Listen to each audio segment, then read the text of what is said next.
Thanks for tuning in, everyone. It's Cliff with the long lost podcast known as Concrete and Coffee. Today I'm joined by my associate, friend, buddy in the industry, Kirby Mano with UFP Concrete Forming Solutions. He is the director of national sales for them. If you guys have not heard of them, I encourage you to look them up. We will leave a link to their website and information in the description of this video. Kirby, thanks for coming out to Glue Down HQ today. Texas welcomes you. Yeah. For those of you who don't know, I'm based out of Salt Lake City, and I'm out at Glue Down HQ in the greater Dallas area.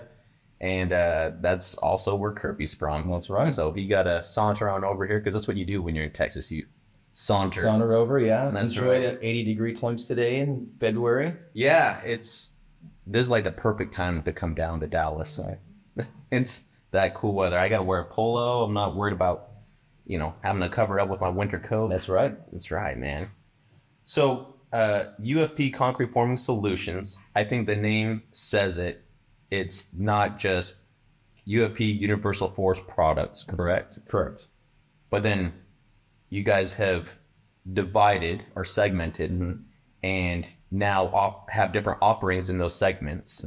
Can you elaborate and tell us a little bit about the Concrete Forming Solutions and how that came to be that? I can.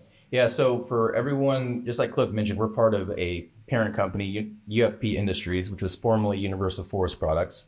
But as time evolved over the years, the company was started in 1955 and went public in 1993. The company's diversified far more than just supplying lumber and plywood. It got into other alternative materials, a lot of value-add manufacturing. So that was the reason why the name changed from Universal Forest Products, where we were very pigeonholed on just wood products, to UFP Industries, because now we own a lot of companies in the US and also abroad that are not based around wood. But our specific division is part of Concrete Forming Solutions is part of UFP Construction. There's 3 different segments within UFP right now. One's retail. Those are the guys that are out there. We're one of North America's largest wood treaters, so we supply Home Depot with their treated, Lowe's, all the big box centers. We have treated programs with all of them. We're doing this panel assembly, everything you'd see in the deck necessity run. That's the products that they're focused on doing. But then we have another division that does packaging. So all OEM will do crates, pallets, skids, things like that. I follow them on LinkedIn quite a bit. I like seeing the different things They're they very come up with. visible. Yeah. They've got a good group that's very visible on LinkedIn. And the reason being, there's just a big story to tell. So you can imagine all the different types of OEMs that are out there and what they build and how they have to use wood. And that's just totally in line with what we do as a company, is go in and look at how someone's using wood products. What can we do to make their job easier based on the end result and what they're trying to build? Well, and then on the Concrete Forming Solutions end, that's how I got to know you guys as a company, because it like you said, it wasn't just, we supply wood. We're adding value, which can mean like a variety of materials and that. So on the Concrete Forming Solutions, how has that spun into something of what it is today? Because it's not just one type of concrete. It's a plethora, if you will, of styles. Different types of projects. Yeah. So in the construction group, that's where we fit in the construction market segment. So the same philosophy that we all had before concrete forming started when we worked for the packaging and retail group, we just took that and we started going on to concrete job sites and seeing what people were using, and then seeing all the various ways people were working with wood. So whether it was bridge contractors with civil, your structural high-rise guys, precasters, tilt-up contractors, anyone out there, everyone's using different types of forming plywood to lumber that are very specific to what they're designed to do, and they're manufacturing in totally different ways. And so we had a really big benefit when our group started. It was around 2005 is when Concrete Forming Solutions began. I didn't know it was. I thought it was late. Yeah, like 2005 was like when 17 or something. Yeah, I think we probably started getting a real act together there. In 2005, there was 2 or 3 of us really that was around the country that just decided, like, this market, there is too much opportunity to help people inside concrete construction to not focus on it full time. So we gave up all of our other accounts, whether we were doing packaging or retail.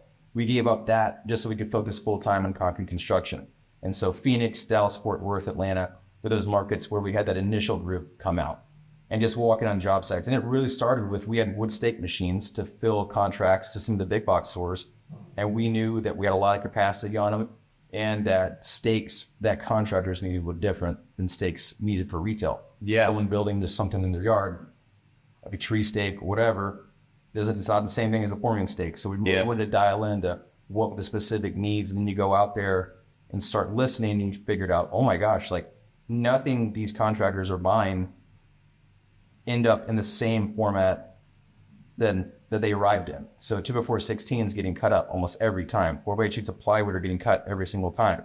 And then as we kept looking in deeper, there was a lot of repetition in what they were building. So like if you're a bridge contractor, you're cutting up a lot of 2x4s and just the bracing for your edge one. Yeah. And so we were able to explain to contractors, in a mass manufacturing offsite controlled environment, we can set up full units of lumber and precision and trim all this lumber for you. So when it arrives, it's cut to size, ready for you to use.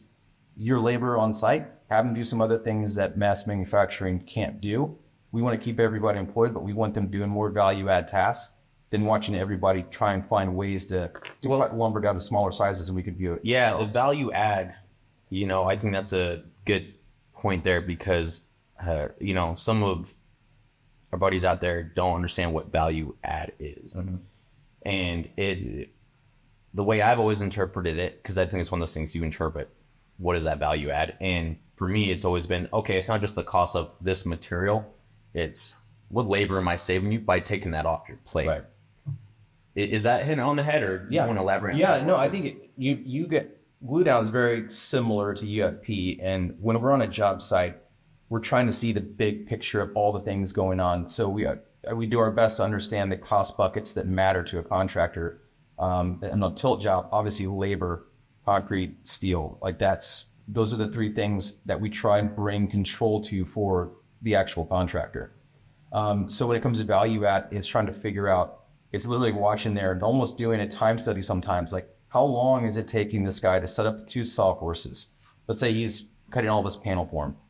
How long is it taking him to set up the sawhorses, go get the unit of lumber, set up each piece, cut, how big is that off-fall, where is he putting it, how is he restacking that, how is he packaging it up so he can now move it to somewhere on the slab to put it in place. The true total cost of ownership, if you want to think of assembling the formwork, even on a tilt job, is immense, and that's labor. And we can greatly impact that in the same way you guys do with the plastic rustification.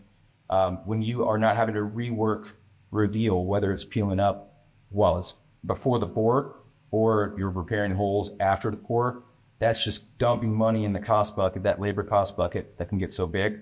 We're just trying to find ways and contractors that are willing to work with us on recognizing that is something they can control if they're willing to collaborate with partners who are wanting to also put an emphasis on showing the value of what can happen from supplying something that's ready to install or a better match for the application.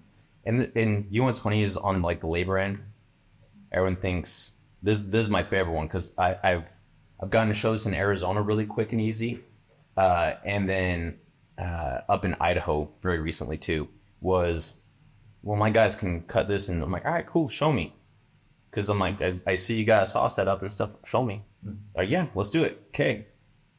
And then the guy comes like, yeah, but we got to run, and we got to get some gas for the generator. Right. And I was like, oh, yeah, well, with this glue, I don't need the gas. I don't need that generator to run tools or to charge the batteries for my cordless stuff.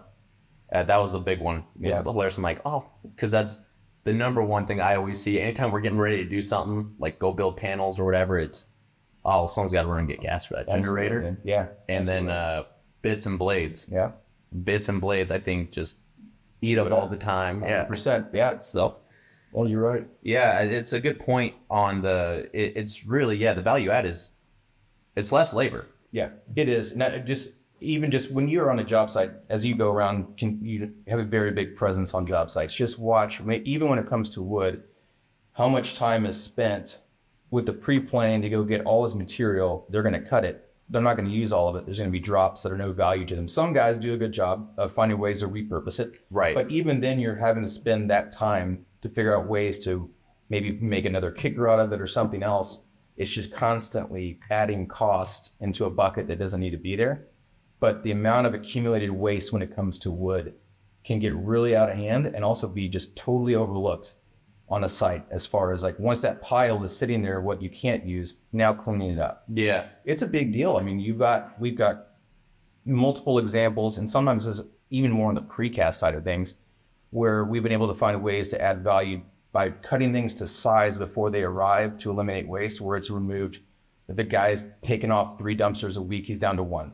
Yeah. And it matters, it does, and it's up to him. And they've done the evaluation of is the cost worth it to not have that savings, or not have that extra labor and all the pain of having to haul that off.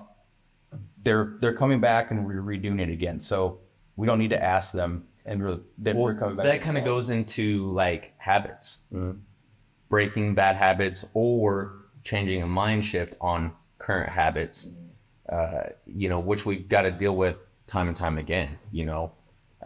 Let's just say forming in general. Forming as a whole is, you've always done it. The saying that always goes, this is the way we've always done it. Yes. Yeah. This is the way we've always done it. Yeah. And all of us have heard and used that one time or another ourselves, if it ain't broke, don't fix it. Right. But that's one of those things too. It's like, don't get me wrong. That car gets you from A to B every time. And it's a gas guzzler, and, you got a crank in the front of it, and it still gets you from point A to point B. But my car gets you there faster, and actually it's using less gas. Mm-hmm. So right. I think on the habits, that's one of the things. We got teammates that on site that have bad habits, and I think having UFPs like skilled guys assembly, because the packages you guys put together are really cool. Like, for example, like the tilt-up packages you guys offer, I think that's really innovative. Yeah. But it's using the better materials to help combat bad habits. Correct. Yeah. So in addition, beyond just the value I'd like you're talking about on the tilt-up book, and the essence of that is, we see a tilt-up project a lot like just a residential home. I mean, we supply, or UFP Construction supplies a lot of builders around the country. Mm-hmm. When they look at plans for a house, assembling wall panels, roof trusses, things like that, we want to take the same philosophy, put it on a tilt-up job.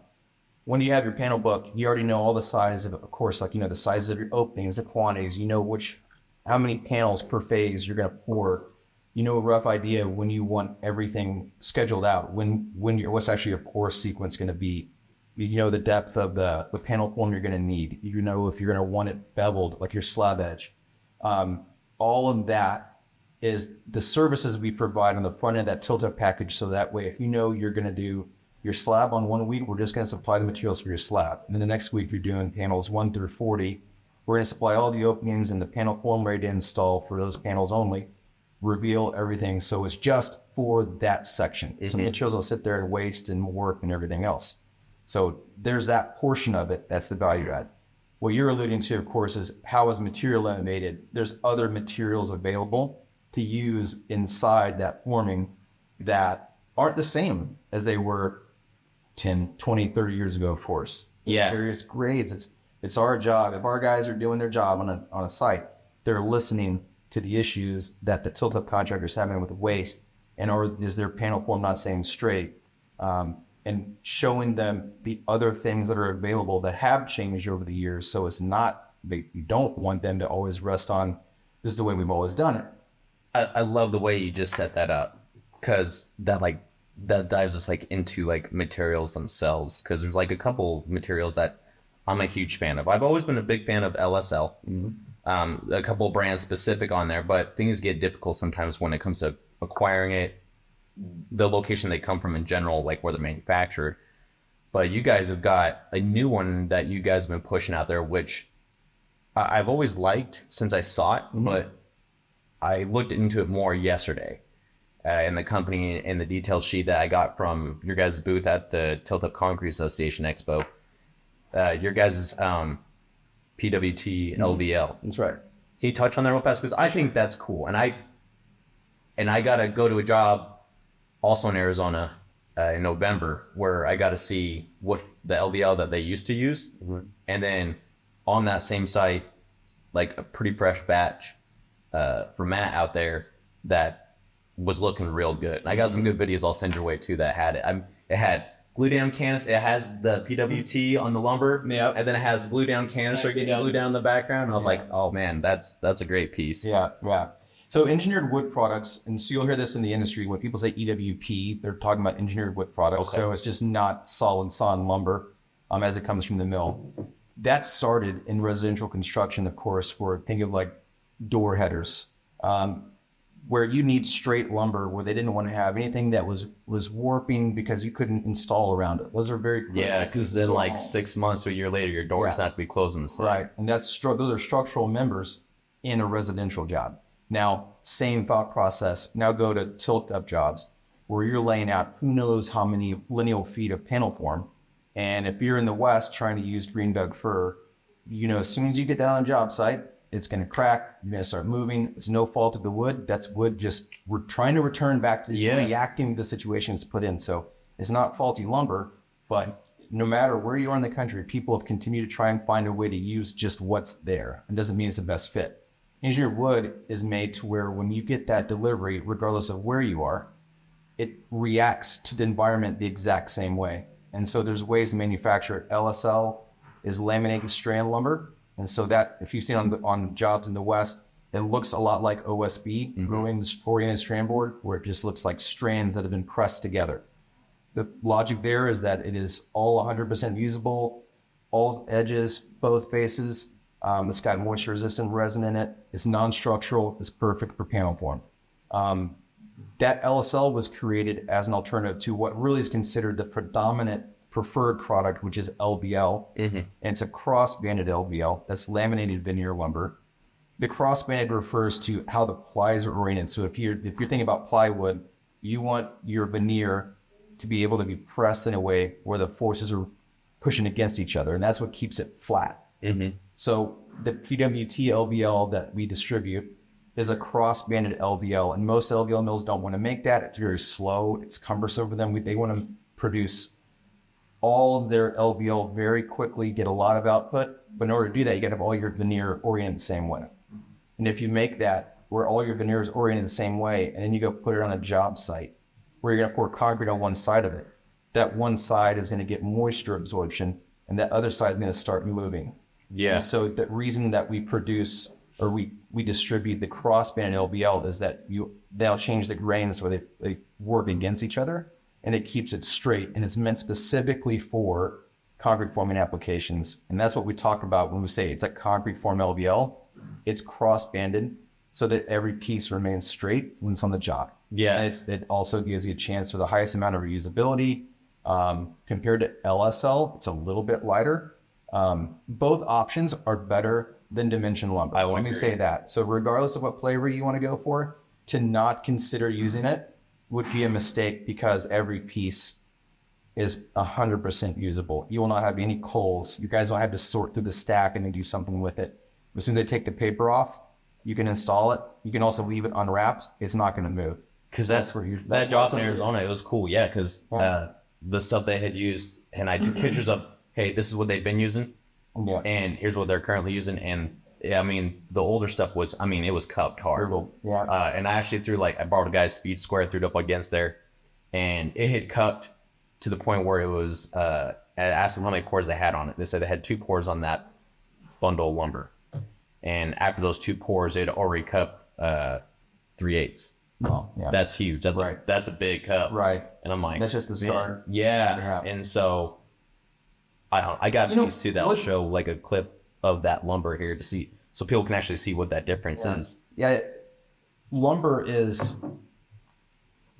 been used for, obviously, like since the beginning of time, for so many uses. Concrete forming has really kind of exposed where lumber needed a better alternative. And I think that for sure shows itself more in the tilt-up industry than anywhere else because of what you're putting that lumber through. Wood, whether it's lumber or plywood, does not like water. Water is not its friend. How picky we've gotten in the tilt-up industry, and I'm not complaining. That we have a lot of architectural contractors that we work with, and we have a lot of blow and go contractors and everyone in between. And it's really funny, particularly, and not just the contractors, right? So let's say that building owner, to the point where outside of forming, it's like, well, I want my saw cuts in my floor. I don't like saw cuts. I don't like my forklifts having to hit them and repair those floors. So they're spacing them out 50 feet, 150 feet on some projects in Utah that I've been on. And I'm like, so it's like they apply that same thing to the concrete. Like, well, even like we're siliconing every little edge. And no one's going to, besides the people that are involved in that project, no one notices these things. But from a labor standpoint, it really makes sense. Like just using those, like you said, like you know what to expect every time you order that lumber. Yeah. Before I forget, LSL is different than rim joy. Like I don't want to, because that's I think like a brand term. A rim board. Yeah. Right, for like housing. It's not quite the same. They look similar, but they're different, right? Because one had. One's raised based off applications. Yeah, I mean the safe way is just always refer to LSL or LVL. Okay. And the rest, that's just how it's used. Because I've had a contractor or two say, yeah, we went and we used it because you suggested it. Right. And I was like, where'd you get it from? And they're like, they went to like a local, let's say a Lowe's or Home Depot. Yep. And I was like, dude, it looks similar, but it's treated differently. You got it. There's a lot of differences between EWP for residential and EWP for concrete forming. Mm-hmm. And if you're just looking at it when it's sitting there, you're not going to notice. Yeah. So you got to make sure that the supplier you got is able to confirm if you're going to use EWP, that was manufactured for the application you're putting into, because if not, your LVL is going to cup the same way your lumber is going to cup. And flake after one or two. You are not going to be happy. And a trusted supplier. I think that's a good point because, and I'll toot the horn of Jared because, you know, even when it's not part of him and I are on, if I see something, he is one of my first calls typically to say, hey, I noticed this. Can you just give me some education on what I'm seeing here? And I'll send him a picture. He's like, oh, man, yeah. He's like, common misconception of that particular product. That's meant for this. I would have recommended using this. You know, I don't know where they got it from, but, you know, relay to them. They can get it through me or they can get through who they want. Right. And I think a trusted source is like I think a lot of people don't realize that anyone can supply them lumber. Mm-hmm. And there's a lot of people out there, well, I can supply it to you cheaper. But UFP, like you said before, is a value add company. And part of that value add is, I think a lot of the people you service have that, they've gained that, or you gained their trust on that because it's been a constant source of bringing new innovation and continuous communication. And then you guys have like training services also, because like your place in Denver and Berthoud, is it Berthoud? Berthoud. Yes. So just north of Denver there is a pretty cool facility. And it's a new one for you guys that you guys moved into about a year ago. Mm-hmm. And, you know, I know Ryan out there has this huge section where they train you up on yours and then some other manufacturers, because you guys also have alignment. Like you said, we're not just the wood guys. We supply other materials, like they do supply glue down, reveal, double chamfer, and other stuff as well. Just got to talk to them. But other forming systems too, that are similar in what they're trying to accomplish, but it's a different system. You guys even train them up on that, right? Yeah, and that's where we just simply outgrew. We had been in Windsor, Colorado, at a facility there, just outgrew where we were. Denver's been a great market to us, so we knew we wanted to make sure we had a place that we could continue growing. So we found Berthoud, and that was what Ryan Benson is our director of formwork. Immediately set up was he's calling it our Hall of Knowledge, but it's an entire section of our building, of course, where he's got examples of whether it's our column forms, examples of our different formwork for core forms, wall forms. He's even got our CNC based formwork as far as examples of what we've done for formwork coming out the CNC, but various examples just to be able to walk people through and train our own people at the same time about when you're a custom formwork supplier, you know, we're not just all off the shelf. We don't have a full line of brand of products. Everything that we manufacture, for the most part, it's custom. So we want to show examples of the things contractors have shown us as being their challenge, and then how we took all the machinery that we've got to be able to make a custom solution that fit that problem, that pain point of the contractor.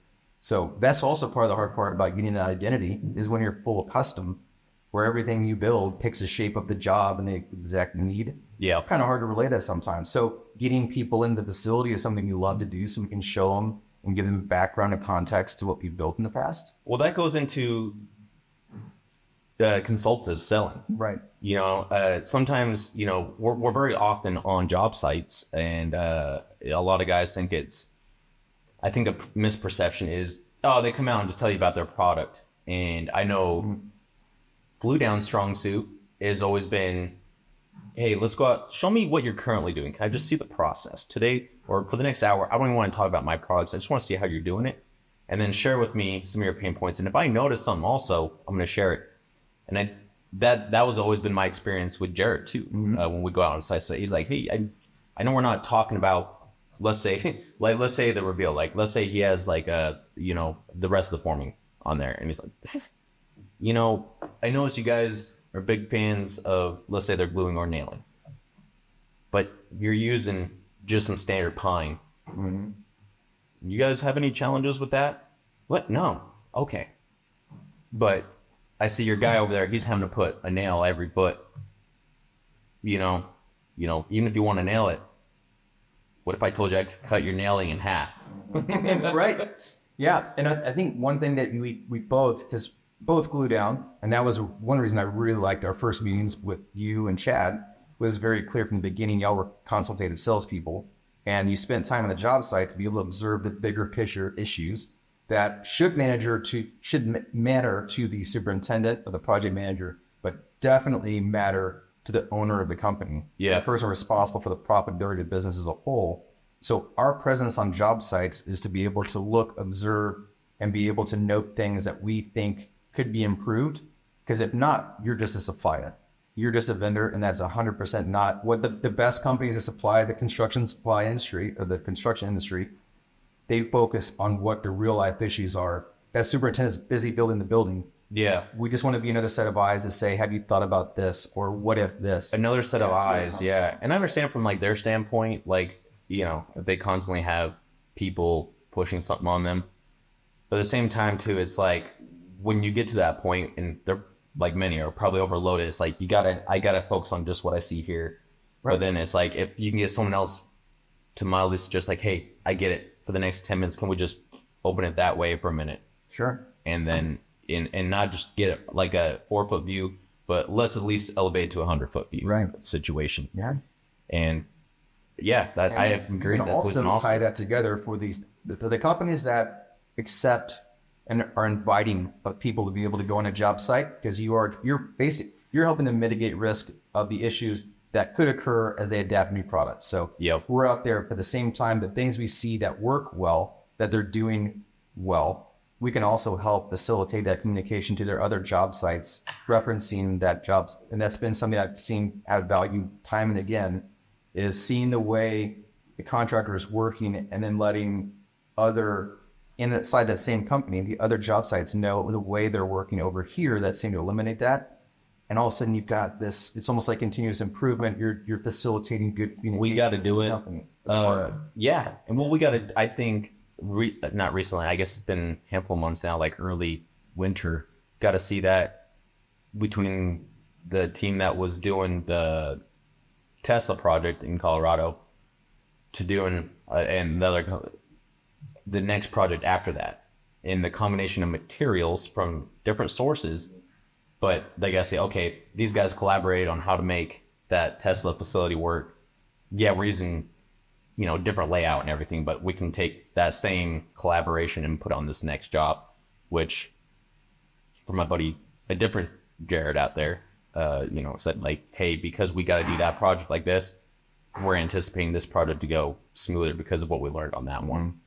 And that was, you know, comes from that trust, and where people are having you on the site. And when we call, they're like, no, I love it when you call. I love when you come out here. Yeah, let's get on the job. And then at 3:00, it is Margarita Mondays at Rosa's, and that's what I enjoy about going to Arizona. Absolutely. They got the best margaritas around. Yeah. Of course, you guys out here.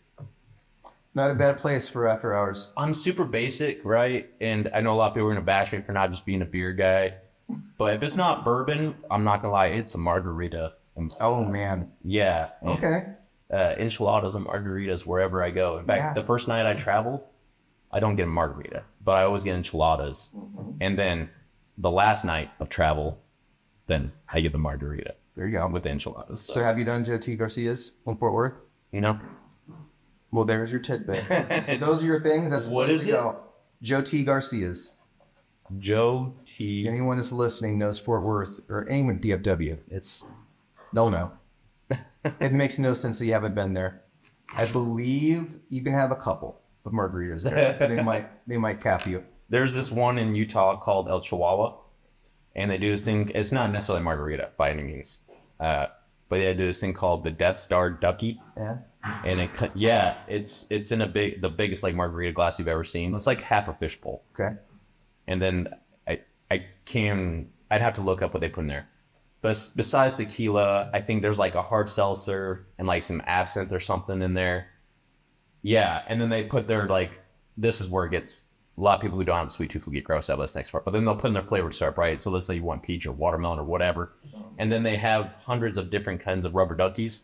Correct. And it floats all in there. I know, my basic is some problem. Yeah, it's real bad. But right. Then I get all white girl wasted about it. Right. And, luckily, I'm not a wild drunk. Have fun with it. I'm a hugger, Have fun, be safe.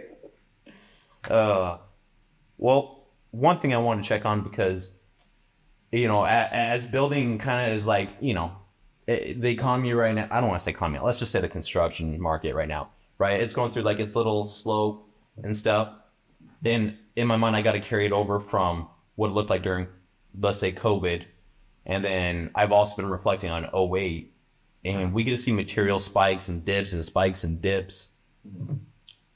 Is wood looking like it's crazy right now, or is it coming down a bunch? Is it melting in the water? Yeah, and so everyone watching, I'm sure knows, it's lumber and plywood went through something that the industry's never seen ever in the past 4 years. So in 2021, 2022, saw spikes that were just unheard of, unthinkable, where people would be buying truckloads of 2x4s. And remember, pricing is just all over the board, depending on where you are in the country and species you buy. But people spending 4 times the amount they normally pay for a 2x4, they paid years ago in Texas. I would sell like 2x4 16s for $4. And now, I think this past couple of years, I was seeing like 16, 17, $18, and we were losing order. Like we weren't getting business. And it's just, you're right around that $16, $17. And it was that price, but the reason we weren't getting it was because of supply. Mm-hmm. So like it was priced astronomically high from the mills. They were being, they had never been to this either. So everyone's trying to figure this out at the same time. But just the wood for a while, you just couldn't get it. And now all of a sudden, in this current situation, the mills through this process they've continued to automate. When you're selling the levels they were getting a lot of money. So they invested that money in the manufacturing. They're not making as much low grade anymore. Their output of what is the higher grade for retail is yeah. So pricing has been slowly, steadily, just kind of this past year, it just keeps trickling down. Even right now, we're still, I think 15%, we're still 15% lower than where we were a year ago. And so we're in an early spring. Pricing typically tends to firm up because people don't know like what exactly is the construction outlook look like for spring, or all these projects about to start. We drive demand up for fiber and prices go up. But the closer we get to March and not seeing any big spike in demand, mm-hmm. this pricing it's just remaining kind of flat and just bobbing along. So there's nothing crazy going on in the market right now as far as domestic supply, especially when you're thinking about just the quantities needed for a tilt-up. Yeah. It's a good spot now where you can feel confident that. I would say it's a good spot for, what you and I were to go through, and then whatever from the contractors too. They're like, what? It's not amazing, but it's not bad. It's not making so I don't get this job. Mm-hmm.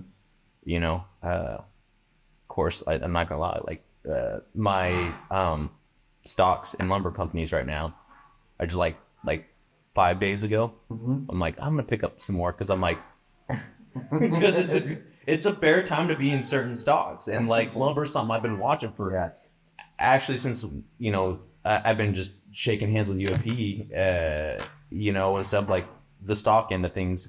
I'm like, you know what? A lot of lumber companies are doing okay right now. I'm like, I'm gonna fill those waters. Right. Yeah. It's not the sexiest stock play. It's not. Extremely consistent, and That's the thing. I would suggest people look at it. Consistency. Yeah. Unlike Southwest, which is like, yeah, it's only ever stayed in like a $5 window for like the last 6 years. So, you know, it's really just like a holding account. Right. If you can never sell it later. Because that was I thought Southwest. That was when I was 22. Mm-hmm. I thought Southwest was going to be bigger. I thought they were going to be bigger. Yeah. Yeah, as far as investments went. Right. I was wrong. Just go all in on. And I've still been like, I never like just sold it off, and I've just been sitting on like, man, I got this for $15. Yeah. It's only gone up to 32 in like the 12, 13 years I've had it. So it's not a good return. Sure. It's the worst. Yeah. Look at the forest products industry. Yeah. Check out our stock. I'm a gambling man, and you know, I'm like, well, I can go play with this money at the casino, or I could play with it here, or I could be in that constant, is it gonna win, is it gonna lose, for years. Sure. But no, I think that's cool that you guys offer a pretty good one, man. Yes. I think it's good, stable growth. Yeah. So I cushion the topics, man. Yeah, I think you hit on everything. I would simply say, like, to the watcher, the viewership out here, the thing about Glue Down that I really enjoyed was a very frank conversation. They know that we manufacture reveal. And so here I am coming into a company that manufactures a competing material. That's a good point. And we had a fantastic initial conversation about evaluating real life pictures from job sites showing the various types of substrates that contractors request of us to produce and the issues that come up in the field. And we had a very just open dialogue about what we can do together, and not just limited to us, but other companies that want to join and have this dialogue. What can we all do as a collective group to make better material supply available to the tilt-up industry? And so that's something I know that I hope to see more dialogue on that. With the TCA, that's why we're all there. We're all talking about what we can do to improve the industry. TCA, you guys are going to be at the one in Phoenix, I assume. Yeah, we're area stuff. Yeah. And I think Matt, on the host committee. Yeah, Matt's on the host committee. That's right. That's right. Man, that'll be an exciting one. Yeah, it'll be a good one. But that's why we're doing it. So I guess my point is, like, the more dialogue we can have, not just from material supplier side, but to bring contractors into the dialogue, to be able to have conversations like this, it will benefit everyone, because the short version of where I'm trying to take that is, in being selfish on the lumber side. You should. There is so many contractors typically do not understand that there are suppliers that are offsite manufacturers like us that have a full fiber basket availability. So like our plant here in Saginaw, it's almost 40 acres in North Texas, just on the north side of Fort Worth. The lumber we carry there is going to be from 2 foot to over 30 foot. So when we're manufacturing something for a contractor, we're looking at what is the optimal cut that we make something out of, what is the optimal grade, because also in those links, there are different grades, there's different dimensions. So we're not limited by stocking just certain sizes because we have a yard that only requires us to take these certain sizes. We are going to take a look at what the best ingredients out there, be able to bake this cake basically, and present it to the contractor. Yeah. So you have a different type of supplier now that's coast to coast that can add value, not just in what we build, but what we build with. And that all, of course, contributes to the price it's able to be offered at and makes it palatable for people to be able to go buy it. So, well, how many branches on the concrete forming end, I guess? Yeah. All right, 25. There's 25 yeah. forming end. Yeah. So every major metro is covered easily. Yeah. Yeah. The two newest ones, of course, you hit on Berthoud, and then Westbury, New York. And that allows us to service the metro New York City structural market. Okay. Because we got to be right there on Long Island in order to be able to get in the city. So those are the two newest ones. But everywhere else, we've been, like I was saying, I mean, 2005 is when we were hitting a lot of the major markets in the South. And then over time it grew. We educated a team, and we are looking to find other people all the time that know how to be on a job site like construction. We want to listen, understand that cost-effective selling approach, just like you guys do. Yeah, you got to be, you can't be a loafer sales guy. When I say loafer, not you're loafing around, but can't be the guy that rolls up onto the job site in loafers. That's right. Which, they only want to talk about their product and not see the whole picture. Right. It's boring. Yeah, and it's boring. Yeah. And then I had to go slam to Joe T. Marks with you either after work. You need someone who'll do that. Most people When won't. we need customers, I'll do it with. Yeah, so if you guys, anytime anyone wants to hit up some Mexican food, I'll buy the first round or two. We'll take you up Feel on free to join me, and we can enjoy some pineapple habanero margaritas together. I'm telling you, you knock it. that. That's rough. It's not in the moment. It's later. You're more grizzly than me. You know, I also put creamer in my coffee, so yeah, that's right. But look at all this hair. I'm just kidding. Yeah. Jeez. Well, Kirby, I appreciate you making man. that journey out here, buddy. fun. Yeah, always a good time. Again, guys, check out their website the link to their website in the description of this video. If you have not made a call and had a conversation with any of the gentlemen or ladies over at UFPI or UFP Concrete Forming Solutions, There you go. please do so. Expand, find some better materials that are gonna exceed your expectations and accelerate your job sites. We'll see you on the next one, everyone.